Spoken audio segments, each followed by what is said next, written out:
Aujourd'hui,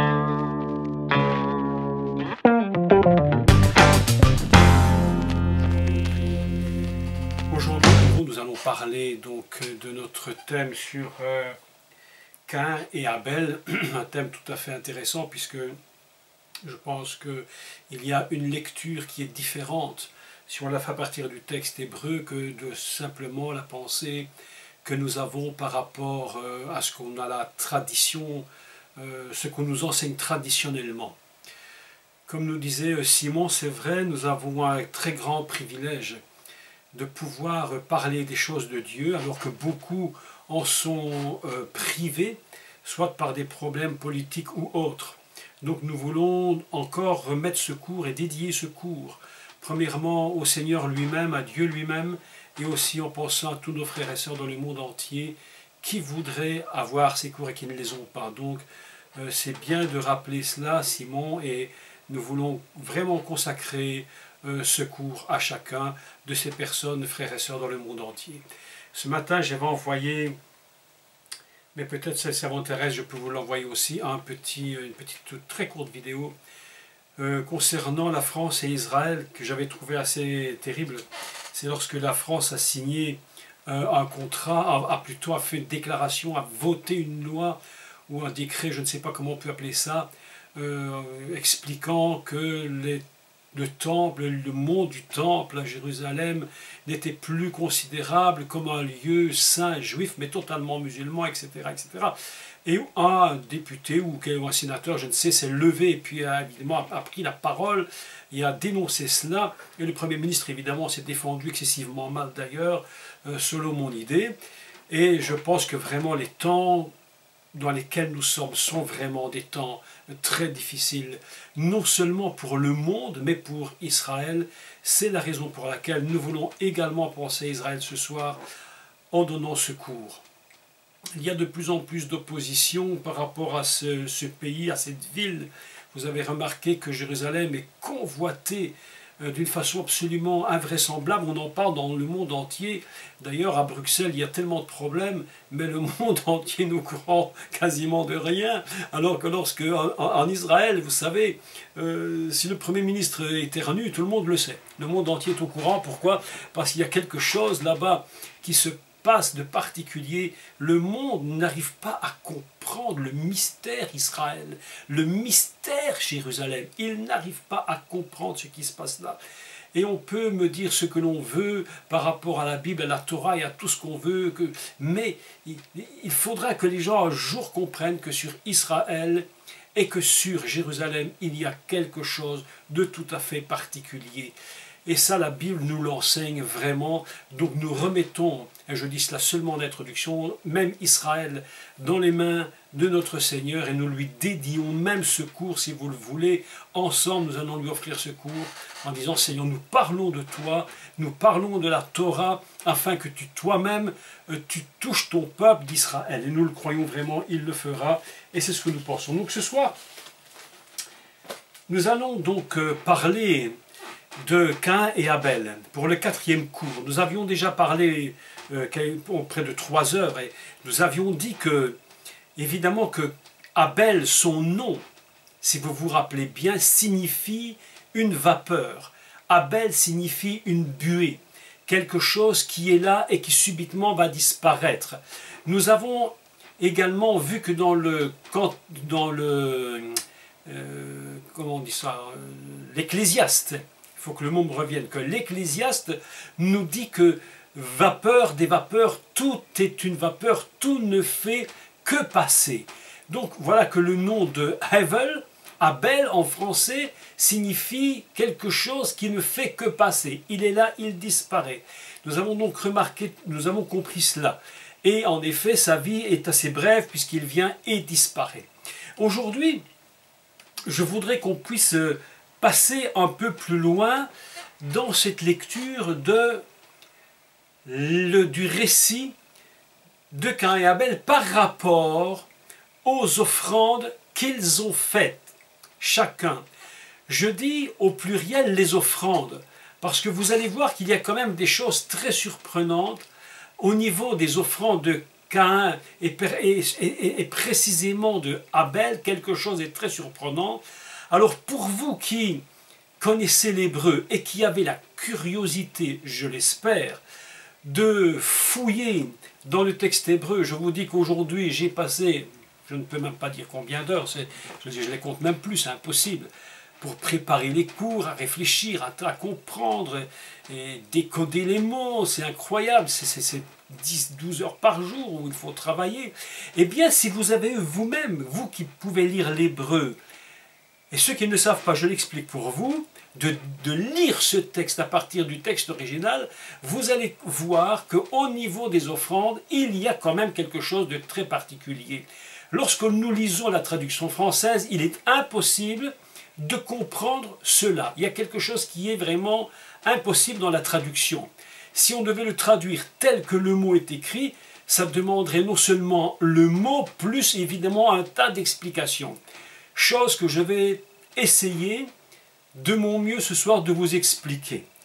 Donc, pour parler des offrandes de Caïn et d'Abel, il faut d'abord que nous mettions dans un contexte très particulier.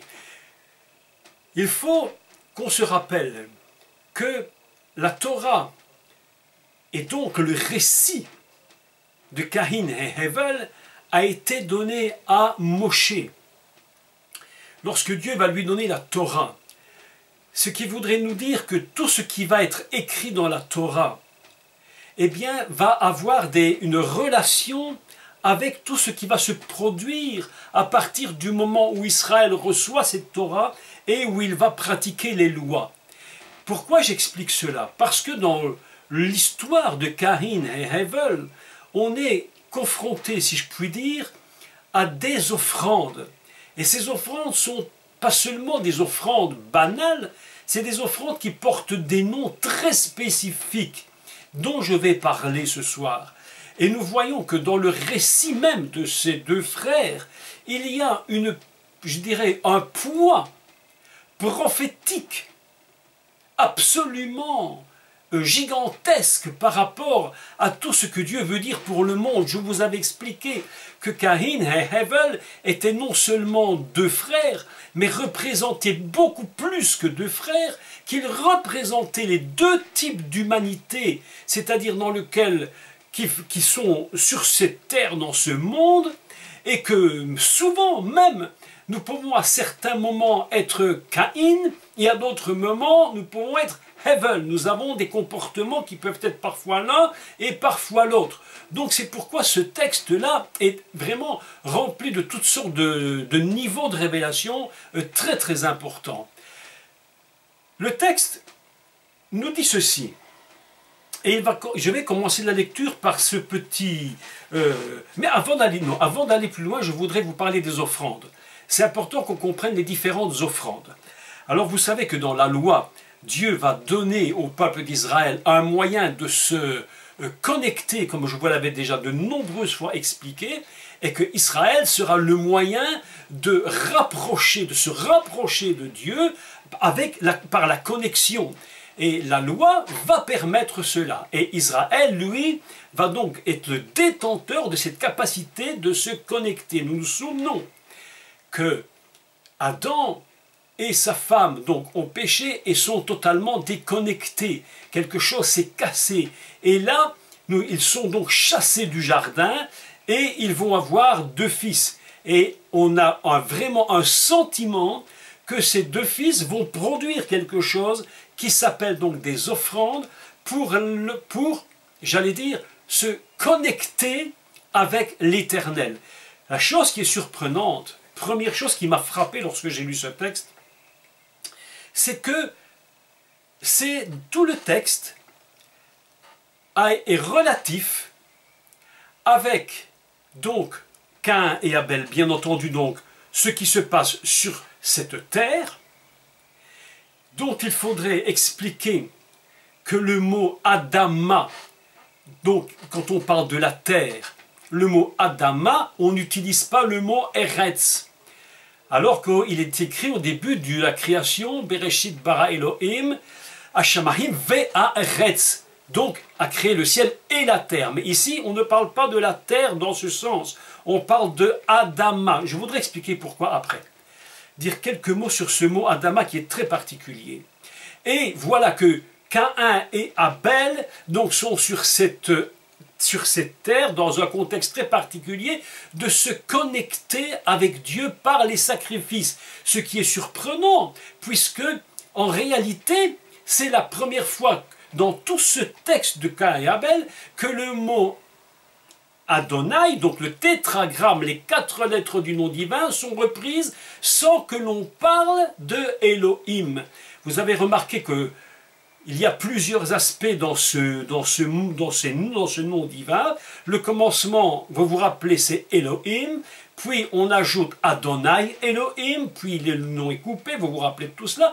Et dans ce contexte-ci, on ne parle plus du tout de Elohim, on parle uniquement de Adonai, c'est-à-dire l'Éternel, comme si Dieu voulait nous montrer que là, maintenant, dans ce moment particulier, la chose dont ils ont besoin, c'est de connecter le divin dans son niveau le plus élevé. Et pour ce faire, la Torah va nous utiliser un système qu'on va appeler les offrandes, et ces offrandes sont tellement spéciales on va puiser, j'allais dire, oui, peut-être le bon mot, on va puiser, on va extraire, ce serait peut-être meilleur, extraire des mots qui concernent les sacrifices de la loi, pour les appliquer dans l'histoire de Caïn et Abel, alors qu'en réalité, Dieu ne leur avait même pas donné aucune règle à ce niveau-là.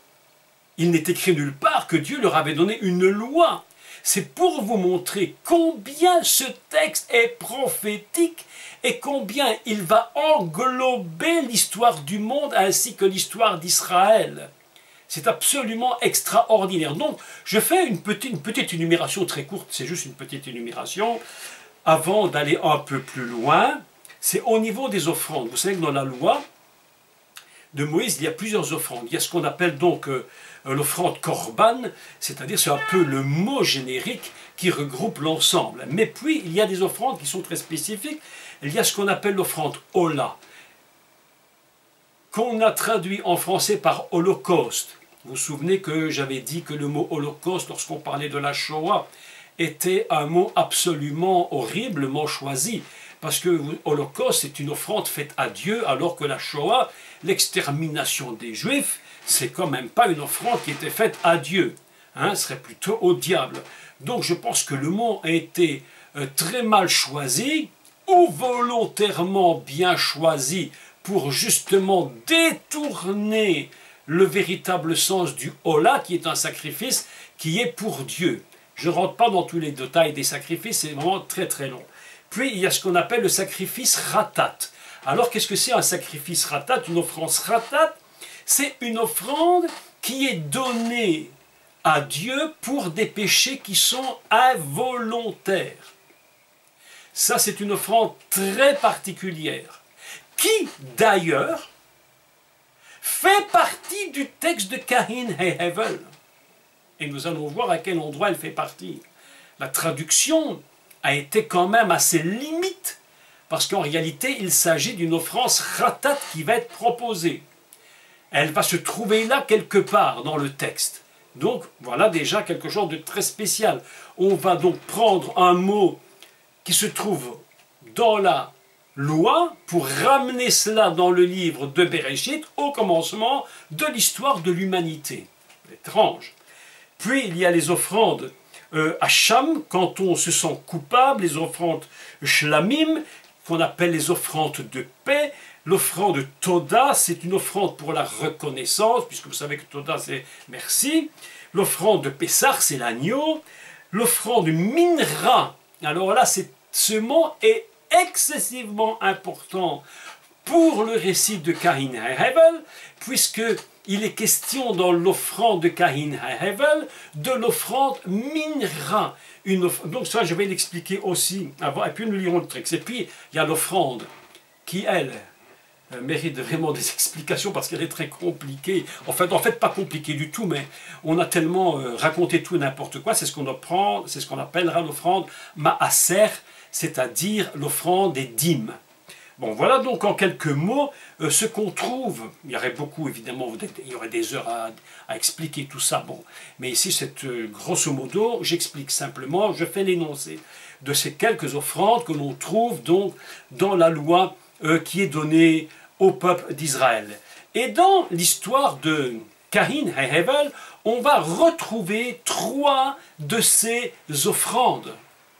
Alors évidemment que la traduction ne nous permet pas d'avoir une compréhension de ces 3 offrandes. Il y a quelque chose de particulier là qui va se produire.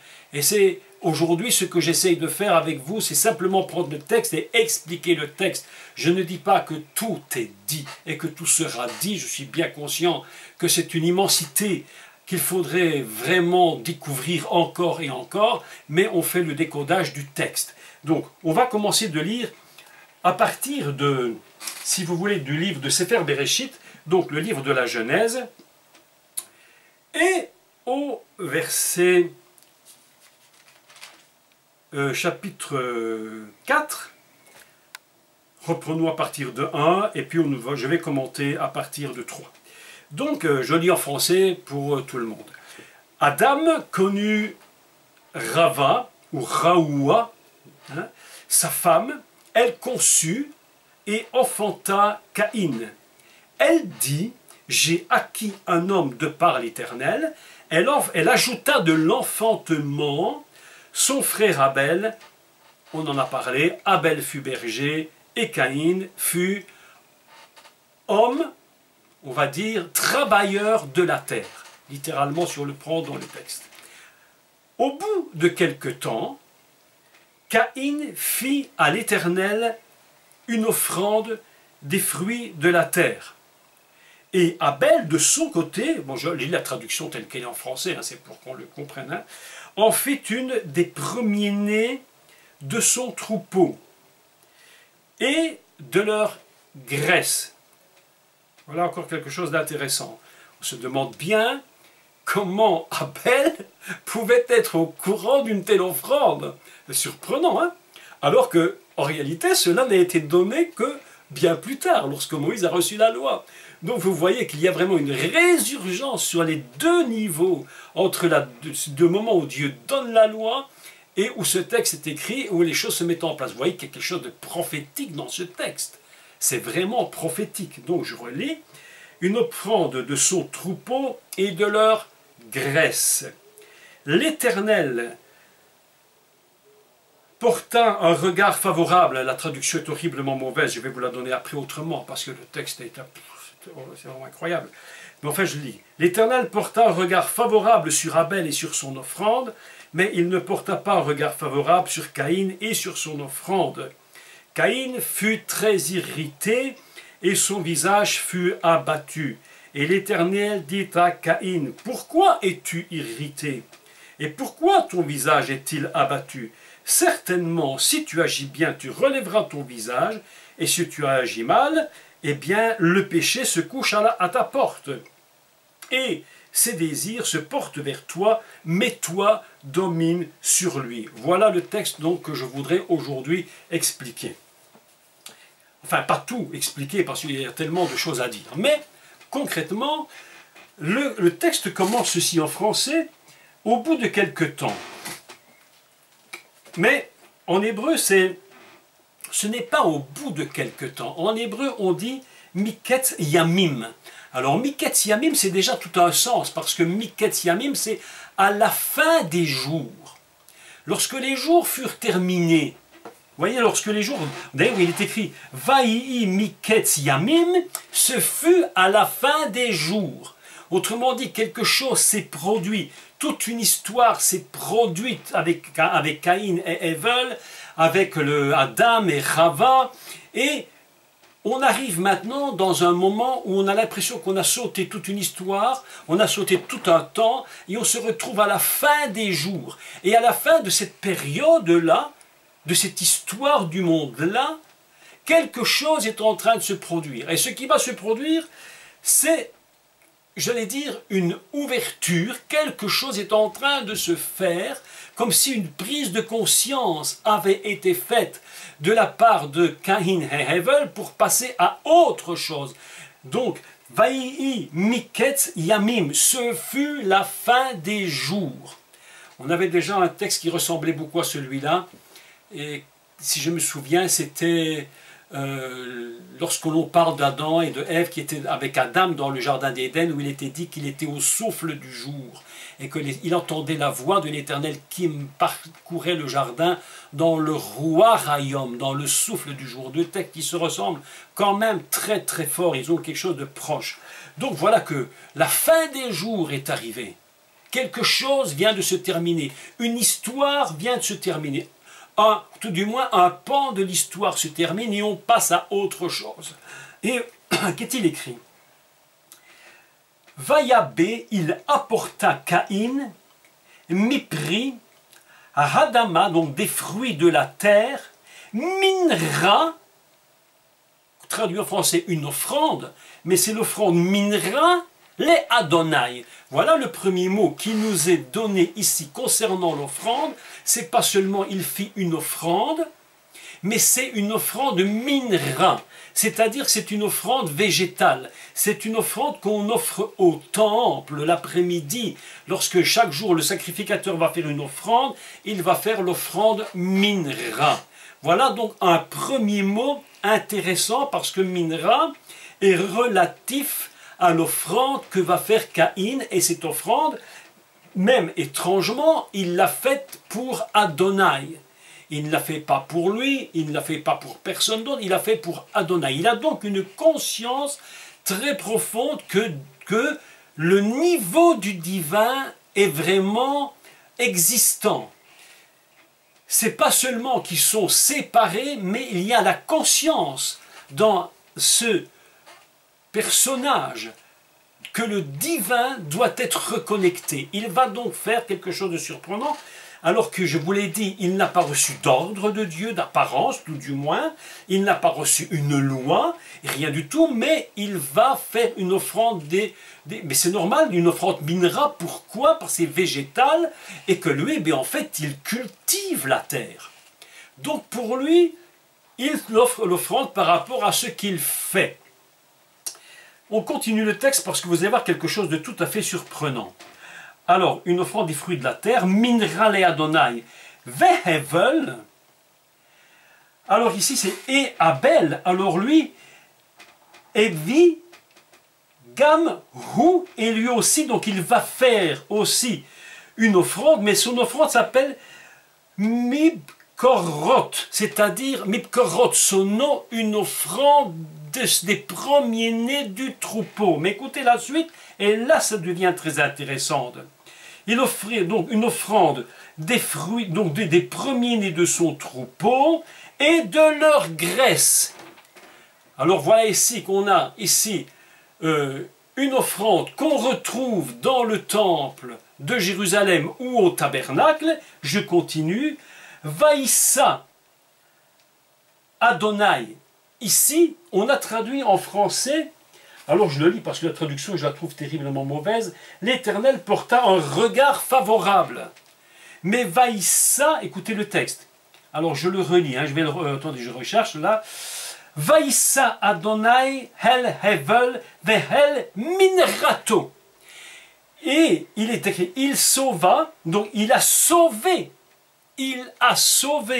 Abel et son offrande minra. Alors voilà que nous apprenons une deuxième chose, très surprenante, c'est que d'abord il fait une offrande, donc on va appeler l'offrande des premiers-nés, Bekorot, et puis on apprend une deuxième chose, c'est que Dieu va sauver, et le mot utilisé, c'est véritablement Vaïssa, qui va produire plus tard le nom de Yeshua, et la même racine, exactement la même racine.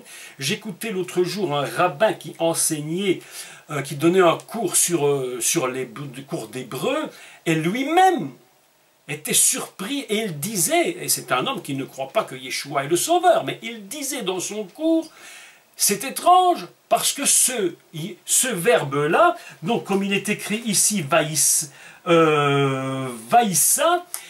c'est, il disait, le même mot que, la même racine que Yeshua, le Sauveur.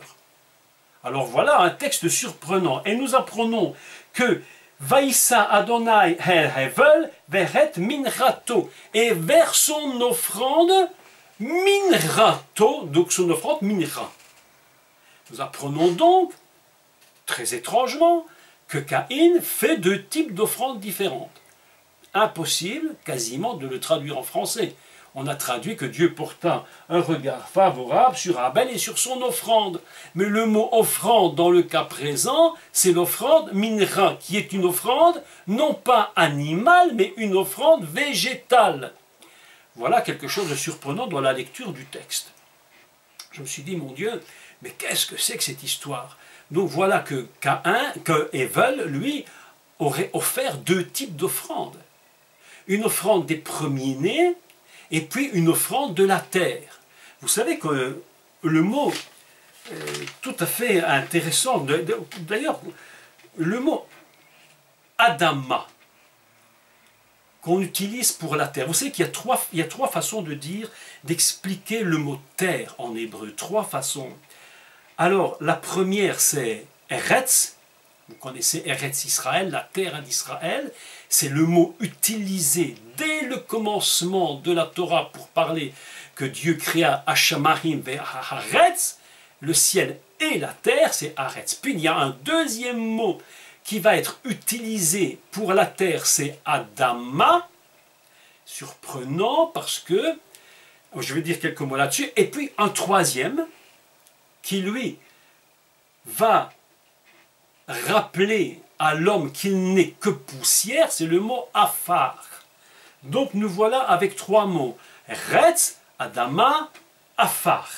Et l'Adam, lui, il est construit avant que le mot Adama n'existe pour la terre. Dieu a dit à l'homme que tu seras, donc il va concevoir un Adam. Et le mot Adam, beaucoup de gens croient que cela veut dire la terre, mais en réalité, Adama vient d'une racine hébraïque qui est Dalet même, et qui veut dire ressembler.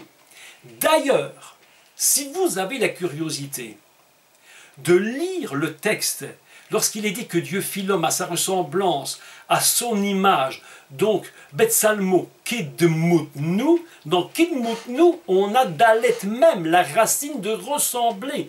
Il fit l'homme à son image, à sa ressemblance. Autrement dit que l'Adam, ce n'est pas dans le sens de la terre, c'est dans le sens de ressembler à l'Éternel. L'Adam, c'est quelqu'un qui est conçu dans la ressemblance. Le mot Adam veut dire celui qui va ressembler. Et la terre elle-même va être utile, mais vraiment utile pour que l'homme puisse utiliser cette terre, utiliser ce qui est dessus pour justement ressembler à l'Éternel. D'ailleurs, il y a quelque chose d'absolument formidable. C'est que lorsque on parle du Messie, on parle du second ou du dernier Adam. Et ce dernier Adam, il va dire une déclaration absolument fabuleuse. Il va dire « Celui qui m'a vu a vu le Père ». Autrement dit, je suis totalement dans cette ressemblance, je suis tel il est, tel je suis. Pourquoi? Parce que c'est pour cela que le Mashiach est appelé le dernier Adam, celui qui ressemble, non pas celui qui est de la terre, parce que le mot terre c'est Eretz ou Afar, la poussière, mais le mot Adam vient de cette racine qui veut dire celui qui ressemble. Donc, Betsalmo Kidmutnu, dans sa ressemblance. Et voilà que tout le récit de Caïn et Hevel fonctionne sur ce principe du mot Adama, de la terre. C'est-à-dire qu'ils sont là, en fait l'homme, Adam, Ève, sa femme, Caïn, Hevel sont là pour être des personnages qui doivent rechercher la ressemblance. Mais comme tout a été brisé, comme les choses se sont cassées, comme les choses ont été brisées, on a un véritable sentiment que dans Caïn et Abel, il y a une volonté de retourner vers l'Éternel Dieu pour justement que le Adama fonctionne et que la ressemblance fonctionne de nouveau. Le grand drame de l'humanité, c'est que l'homme souvent essaie de ressembler, avoir une ressemblance. Et que font-ils pour avoir une ressemblance? Ils vont créer des systèmes religieux. Et ils s'imaginent que le système religieux, eh bien que c'est ressembler, c'est donner l'image de Dieu.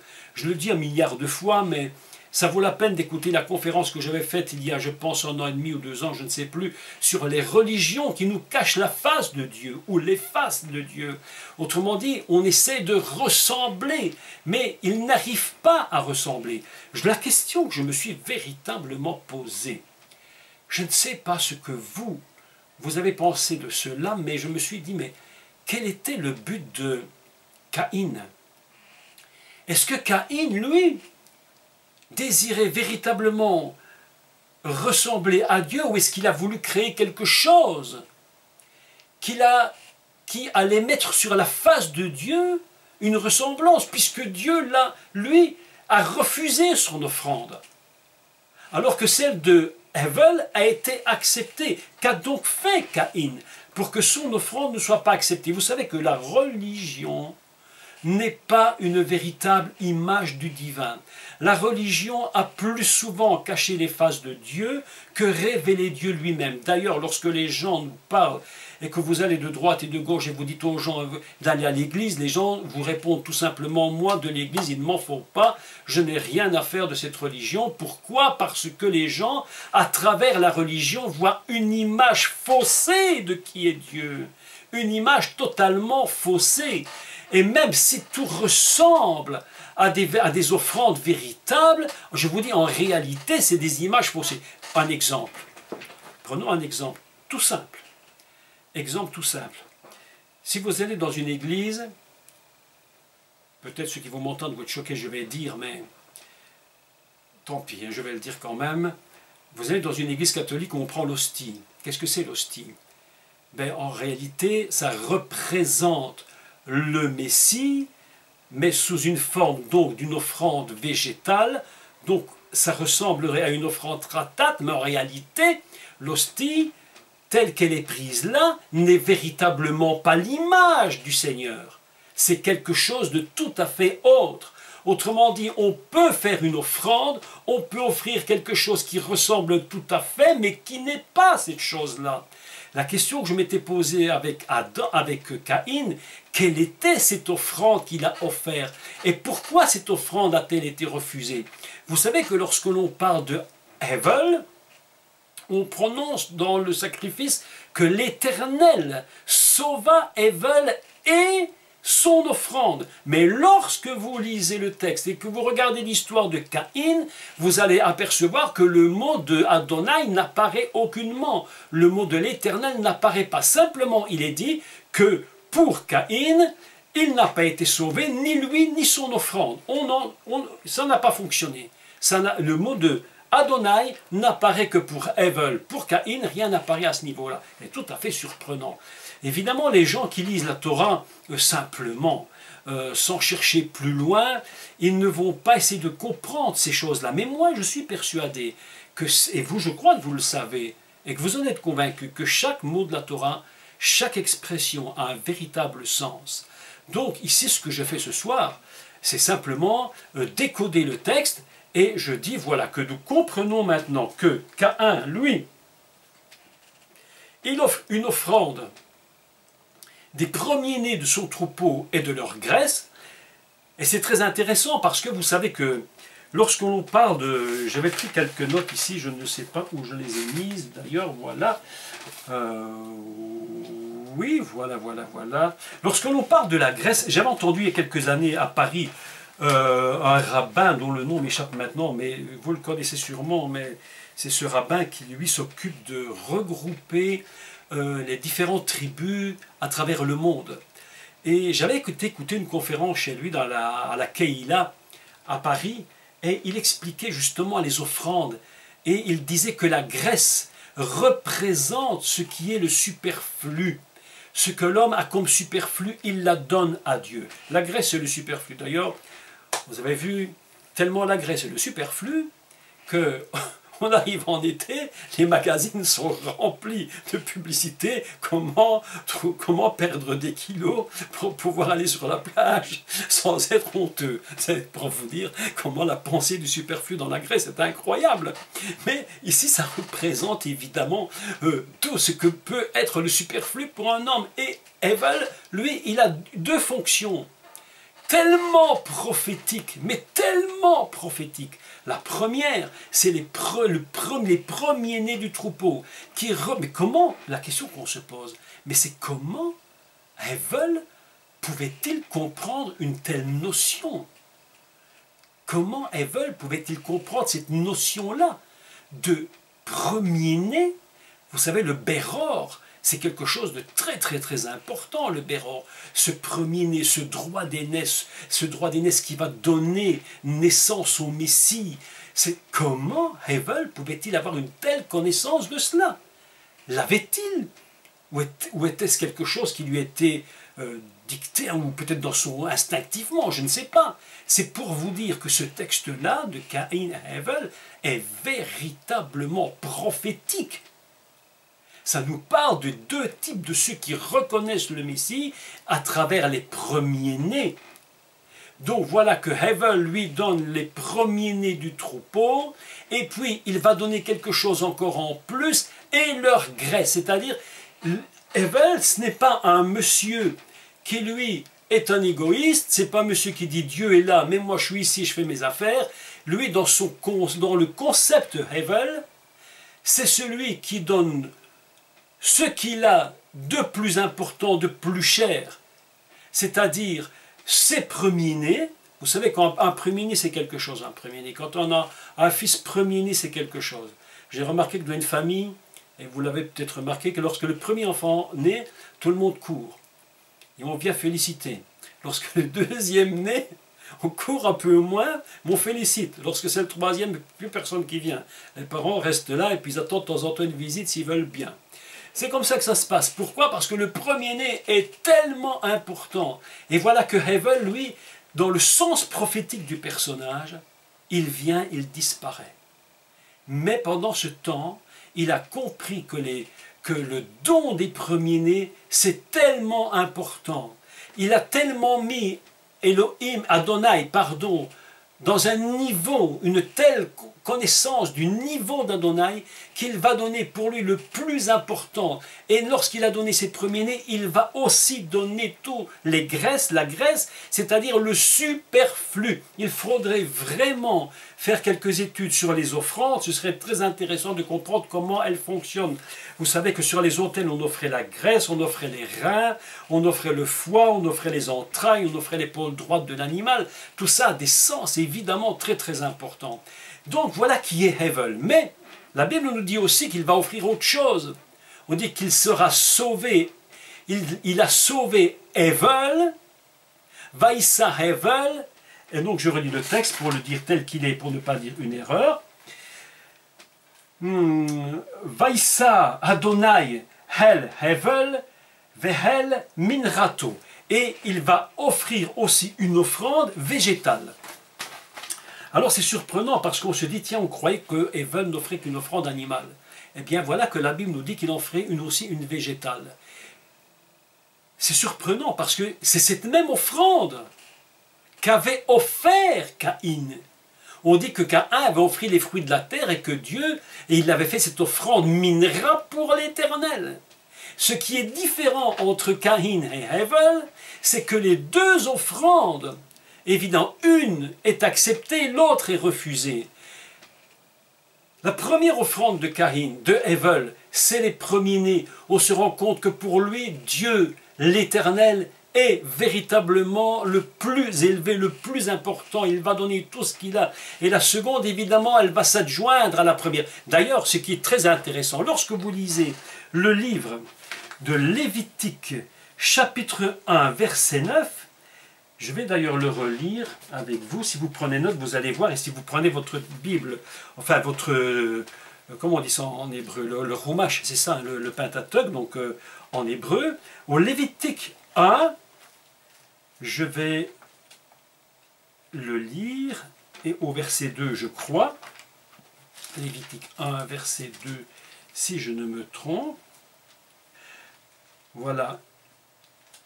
Il y a un lien qui est très prophétique dans le contexte de Caïn et Hevel, par rapport à l'offrande de Hevel, dans le Lévitique chapitre 1. Il dit, lorsque un Adam, déjà c'est très intéressant, on est traduit en français, lorsque quelqu'un d'entre vous, mais quelqu'un d'entre vous, ça ne veut rien dire, ça ne veut strictement rien dire du tout, parce que quelqu'un d'entre nous, ça peut être n'importe qui, ça peut être quelqu'un de la rue, ça peut être quelqu'un de n'importe quoi, non. Le texte dit, lorsqu'un Adam fera une offrande à l'Éternel, donc minera.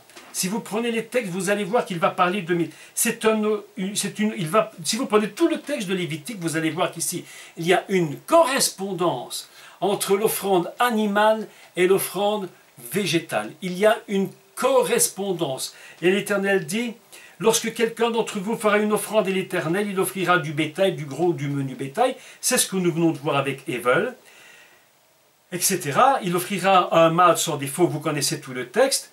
Et quand nous continuons, nous voyons qu'il va offrir également une offrande minra, c'est-à-dire que les deux offrandes vont se joindre l'une à l'autre au moment où on fait le sacrifice au temple ou au tabernacle. Donc, voilà que Hevel est dans cette situation. On a l'impression que Hevel représente en quelque sorte le sacrificateur qui va offrir l'offrande des premiers-nés et en même temps l'offrande végétale que Dieu demande. Vous imaginez bien que s'il faut maintenant parler de cela en détail, ça nous prendrait des heures.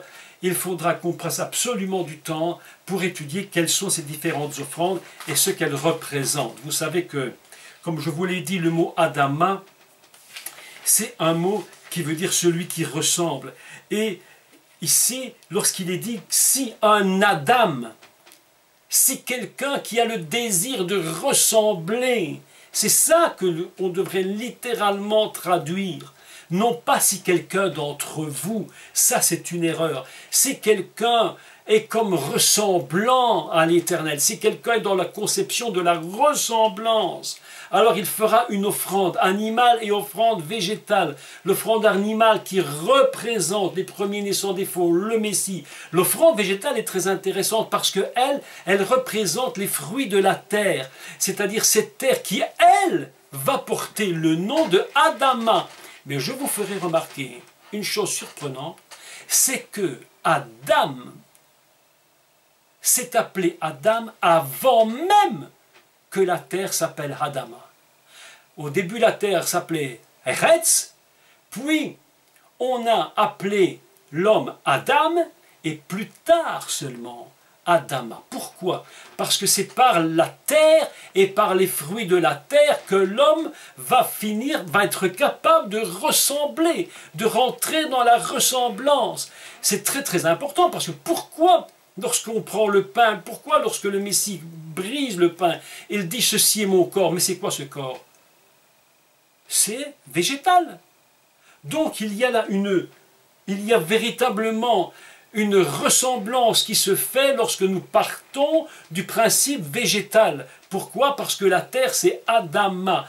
Comme Adam, celui qui ressemble à, celui qui veut aller dans la ressemblance. Mes amis, voilà que Hevel est un personnage si étrange dans ce contexte qu'on a vraiment un sentiment qu'il représente véritablement, non seulement plus que représenté, il est vraiment l'image des sacrifices qui vont avoir lieu au tabernacle et au temple plus tard. Il est en même temps celui qui possède en lui la pensée messianique.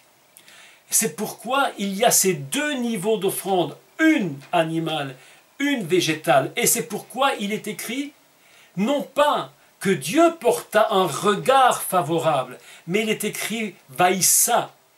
L'Éternel sauva de la racine, sauvé du mot Yeshua. Je vous dis que là, ce texte est excessivement prophétique. Et il est dit de Caïn, Alors, que lui, évidemment, il n'a pas été reçu. Lui, alors il va dire ouvertement je cherche mon texte, l'oshaha, donc pas sauvé. Caïn, lui, n'a pas été sauvé. Si il n'a pas été sauvé, nous constatons que lui, évidemment, il n'a pas donné les prémices. Son sacrifice, son offrande, pardon, n'est pas un sacrifice de prémices. Ça ne veut pas dire, moi c'est mon opinion, je ne sais pas ce que vous penserez, qu'il a donné nécessairement de mauvais fruits dans leur forme réelle, mais au moins il n'avait pas la pensée qu'avait Hevel de donner les premiers-nés, les premières prémices, les premières choses. C'est pourquoi Dieu va constamment rappeler dans sa Torah et dans sa loi que les prémices de tous les revenus, tu me les donnes, ils m'appartiennent. Ici, simplement, la Torah nous enseigne que Hevel a donné des fruits en offrande, mais il n'y a pas la notion de prémices, des prémices comme étant les choses qui sont les plus importantes. Vous savez, lorsque les premiers fruits paraissent, on aime les prendre, on aime les manger, parce que ça nous montre que la saison est arrivée. Mais voilà que lorsque la saison arrive, Dieu nous dit non, attention, la saison des fruits est arrivée, mais fais attention, les prémices, elles m'appartiennent, elles ne sont pas pour toi. C'est évidemment l'idée fondamentale de Caïn, c'est que dans l'histoire de ce personnage, même le nom d'Adonai n'apparaît pas pour la deuxième fois. Il n'apparaît qu'au début, il le fait pour l'Éternel, mais l'Éternel ne le reçoit pas, et au moment où il ne le reçoit pas, si vous lisez bien le texte en hébreu, vous verrez que le nom d'Adonai n'apparaît plus, alors que pour Hevel, le nom d'Adonai apparaît. Je me dis ceci, je dis, on peut faire beaucoup de choses pour l'Éternel, beaucoup de gens font plein de choses, ils veulent mettre une image sur Dieu, ils veulent montrer qu'ils croient dans toutes sortes de façons de croire, mais en réalité, ils ne donnent pas véritablement le fond de leur cœur, le plus important, les prémices de leur propre vie ne sont pas pour Dieu.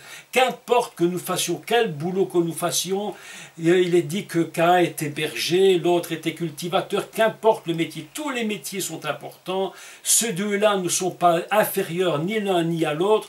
Évidemment que dans la conception très évangélique, on a toujours l'impression que Hevel c'est le meilleur parce qu'il est le berger, et que dans notre conception, le bon berger c'est Jésus, enfin Yeshua, et que évidemment cultivateur ça paraît tout de suite moins intéressant, mais concrètement c'est absolument pas du tout cela. Ce que Dieu veut, c'est que ce que nous faisons, ce que nous considérons de lui, nous porte à donner les premières choses, c'est-à-dire ce que nous considérerions comme le plus important pour nous, ce qui nous fait le plus plaisir, ce qui nous fait même rentrer dans une nouvelle saison. Vous savez que les prémices rappellent toujours une nouvelle saison de quelque chose. Lorsque le printemps vient, que les fleurs poussent, que l'été arrive et que les fruits poussent, c'est une nouvelle saison. Lorsque un nouveau-né d'animal ou d'un enfant va naître, c'est une nouvelle saison qui commence. Eh bien, même cela, nous devrions être capables, je suis convaincu, de dire à Dieu, je ne veux pas prendre ces choses, elles t'appartiennent à toi. Et je crois que Hevel avait compris ce principe du don des premiers-nés et même de l'offrande végétale, l'offrande qui représente même, je dirais donc, qui représente donc le fait de se connecter dans la ressemblance à Dieu, alors que Caïn, lui, ne l'avait absolument pas compris du tout. Et c'est pourquoi je crois que à ce moment-là, Dieu va refuser cette offrande. Vous savez, il y a... Alors, je vais continuer en vous parlant du sacrifice suivant. Parce que le sacrifice, ou plutôt l'offrande suivante, elle est très étrange.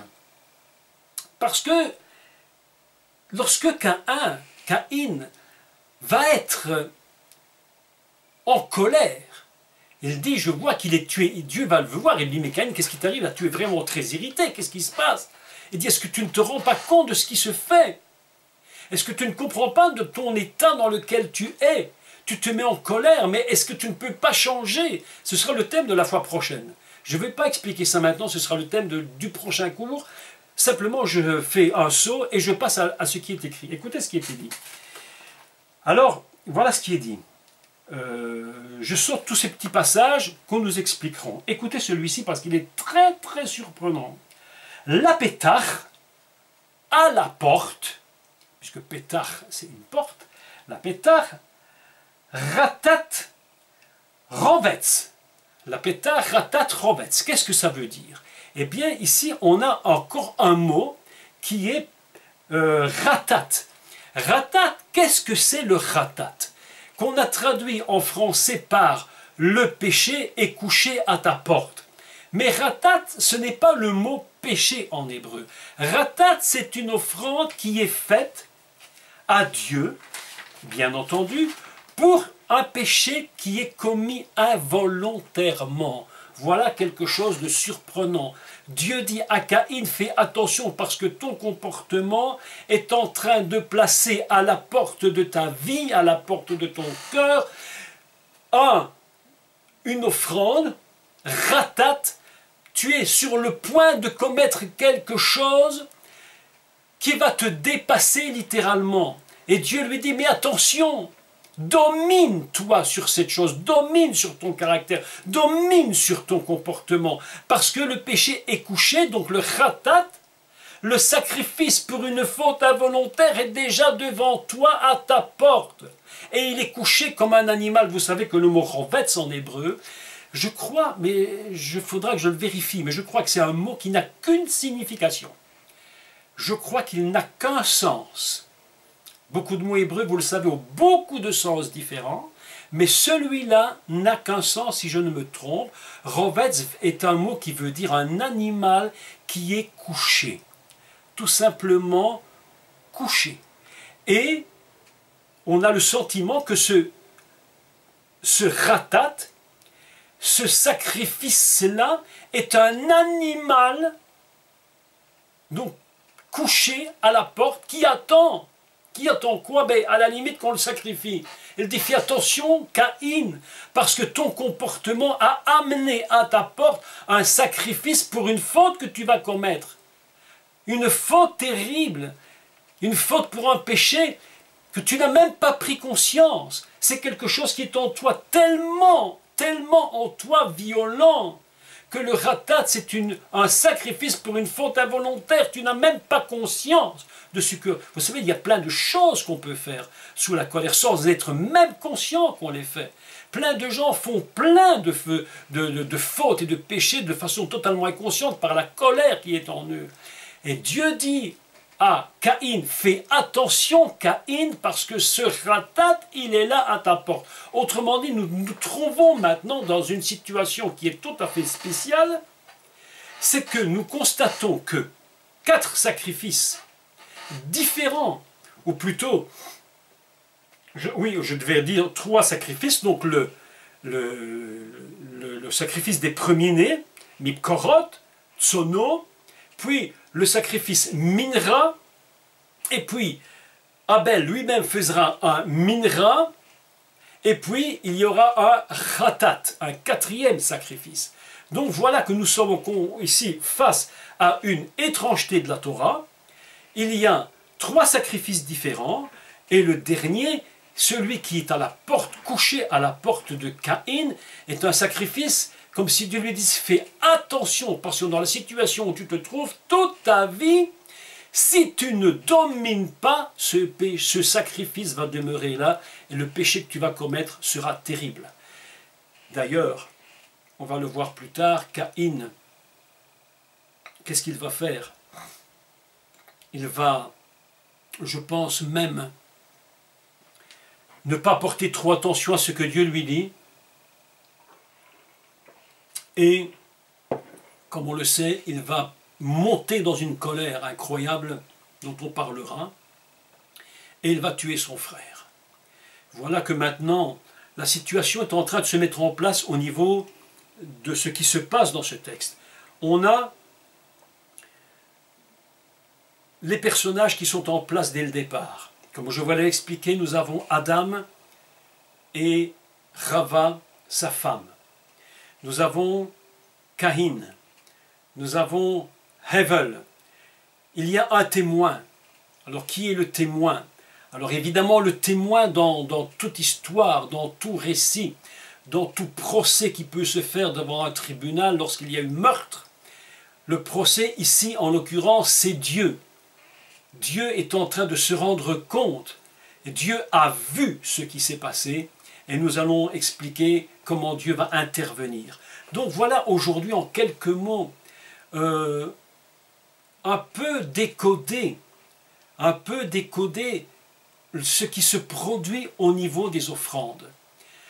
Dans la tradition, évidemment, nous voyons que le bon et le méchant, Caïn et Hevel, le Caïn le méchant, Hevel le très bon jeune homme, et puis ils font chacun une offrande. Et bien ici, nous venons de constater que dans le texte hébreu, eh bien, il emploie des mots différents.